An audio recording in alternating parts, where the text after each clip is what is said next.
The Zophadil trumpeted again, the answering call closer now. Kel sped up, halving the distance to the middle leg. She could do this, just a little farther. Not for the first time, she wistfully considered how much easier this would be if... A flash of movement caught her attention, the Zophadil's whip-like tail heading right for her. Kel dug in like a tick and clung to the creature's side. The thick tail slid down, its natural curve scraping the fur to the left of her while leaving her untouched. She relaxed her grip and breathed a sigh of relief, the Zophadil's musky scent filling her nose and mouth.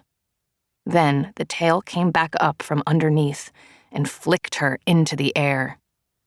For a few stunned moments, Kel flew, higher than she had in years without a flitter. The top of the forest canopy stretched in front of her like a richly woven carpet, shades of green mixed with purples and reds and oranges that might be fruit or flowers.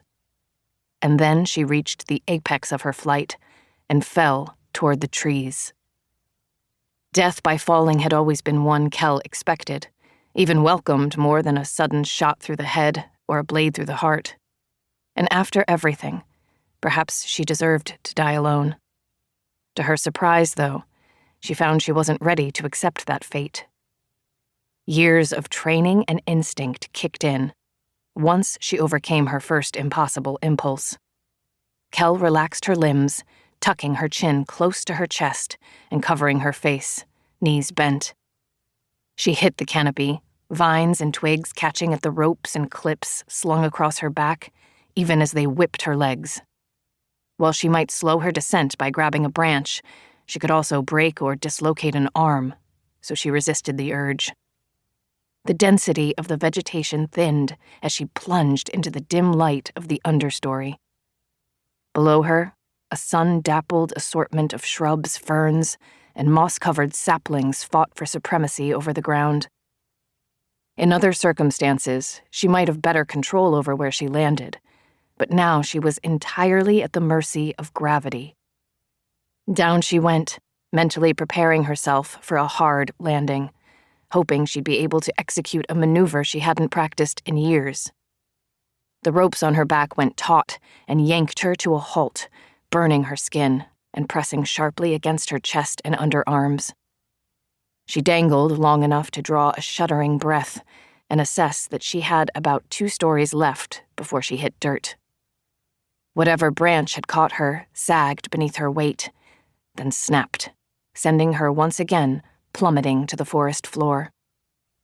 The shock to her feet on landing quickly dissipated up her legs as she rolled awkwardly sideways, finally coming to a stop, flat on her back after 2 full rotations. The branch, still attached by her ropes, missed her by a handbreadth.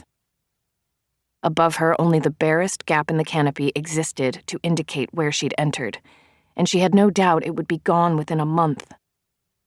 The plants cared little for the passing of humans and kept their own counsel. Kel inhaled tentatively, wary of bruised ribs. Her only pains were external, skin and muscle, and dull aches in her joints that would no doubt worsen.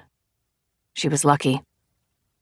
If she told the villagers the story of what had happened today, when she brought them the keksit, they'd probably tease her about the poor quality of her bird impression.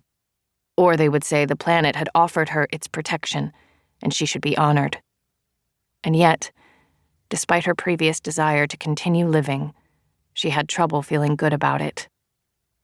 Where we fall, may peace rise. Old memories Kel avoided came rushing back, and she lay there staring up at the dark underside of the trees, feeling miserable and alone. A bug crawled across her arm, then fluttered away, its translucent wings catching the light like colored glass steel. Eventually, grudgingly, she sat up and untangled herself from her ropes, and stood, then began the long walk to her borrowed flitter, wounds new and old aching in her flesh and bones and soul.